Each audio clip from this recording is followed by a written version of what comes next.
काम हमने प्रोजेक्ट पर शुरू किया था। कांग्रेस की सरकार ने वो सारे के सारे प्रोजेक्ट बंद किए हैं और मैं ये कहना चाहता हूँ किस मुंह से जाएंगे कांग्रेस के नेता लोगों के बीच में मंडी लोकसभा क्षेत्र में जहाँ यूनिवर्सिटी दी गई थी और उस यूनिवर्सिटी को समाप्त करने की दिशा में कदम उठाए गए। शिवधाम दिया गया मंडी के लिए, उस शिवधाम को 15 महीने से बंद करके रखा हुआ, जिसका काम अभी तक पूरा हो जाना चाहिए था। 250 करोड़ रुपए का प्रोजेक्ट है, उसको बंद करके रखा है। क्या हुआ उस एयरपोर्ट की जिसकी हमने सारी क्लियरेंसेस, टेक्निकल क्लियरेंसेस कर ली, लैंड एक्विजिशन का प्रोसेस होना था, वो क्यों बंद पड़ा है? ये सारे प्रश्न हैं। डिग्री कॉलेज मंडी की बिल्डिंग, जिस बिल्डिंग के लिए हमने 27-28 करोड़ रुपए दे करके उसको स्ट्रक्चर खड़ा कर दिया था, लेकिन 15 महीने से सरकार कांग्रेस की बनी, जब से बनी है उसका काम रुका पड़ा हुआ है। अब उसकी शुरुआत करने की दृष्टि से अब कहा कि उसको पूरा करना है, अब पूरा करना चाहिए था, अभी तक पूरा होना चाहिए था। आखिरकार मंडी को जितना जलील किया है कांग्रेस की वर्तमान सरकार ने, जितना विकास की दृष्टि से पीछे करने की कोशिश की, सारे काम बंद किए हुए हैं, इसका खामियाजा अब की बार इस लोकसभा के चुनाव में निश्चित रूप से कांग्रेस को भुगतना पड़ेगा। मैं तो ये कहूँगा कि भारतीय जनता पार्टी का जो संकल्प पत्र 2024 के लोकसभा चुनाव के लिए केंद्रीय नेतृत्व ने जो घोषित किया है, आदरणीय प्रधानमंत्री, पार्टी के हमारे सम्मानीय अध्यक्ष जगत प्रकाश नड्डा जी, गृह मंत्री जी, माननीय राजनाथ सिंह जी, सबकी उपस्थिति में एक विज़न है वो 2047 तक का, मात्र 5 वर्ष तक सीमित नहीं है उसमें जो बातें हैं, और भारत 2047 तक कैसा होना चाहिए उसका एक रोड मैप है।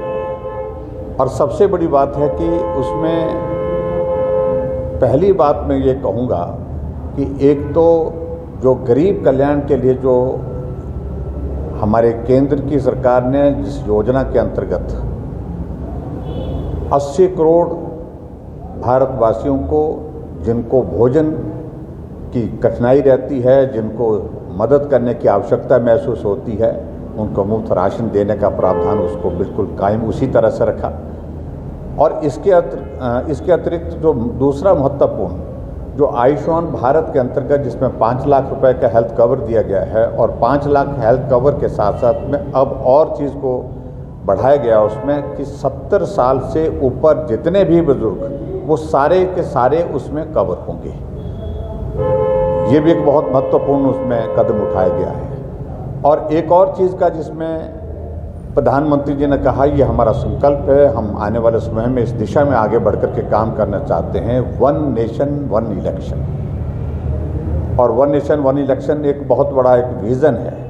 लाखों करोड़ रुपए इस देश का चुनाव के आयोजन में ही खर्च हो जाता है, और 5 साल तक चुनाव होते ही रहते हैं। कभी किसी राज्य के, किसी लोकसभा, कभी किसी विधानसभा के उपचुनाव की बात आती है। इस तरह से ये अलग अलग राज्यों के चुनाव अलग अलग समय में होते हैं। तो इस कारण से ये भी एक बहुत बड़ा एक उसमें एक विज़न दिया गया है कि उस पर हमको काम करने की आवश्यकता है। नारी शक्ति वंदन का एक निर्णय पहले ही कर लिया है, लोकसभा राज्यसभा में पारित तो कर दिया है, लेकिन इसको लागू करने की दृष्टि से कहा है हमने कि अब की बार इसको हम लागू करेंगे 33% महिलाओं का आरक्षण।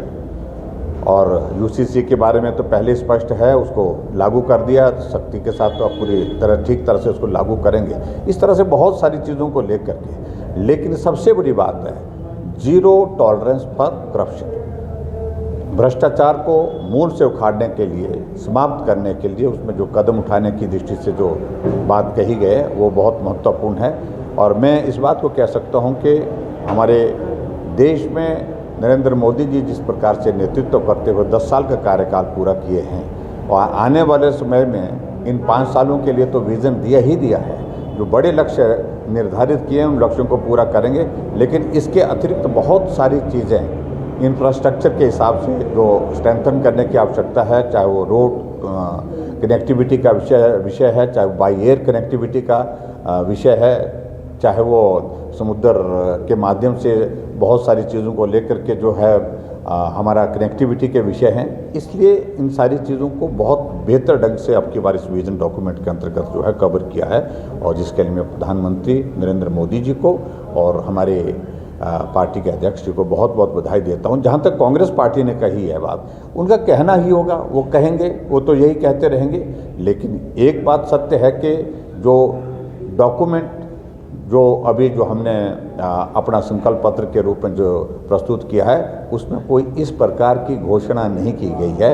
और मोदी जी ने एक ही बात की है जिसको देश ने भरोसे के साथ स्वीकार किया है कि मोदी जी की गारंटी का मतलब काम पूरा होने की गारंटी। यही मुझे कहना है।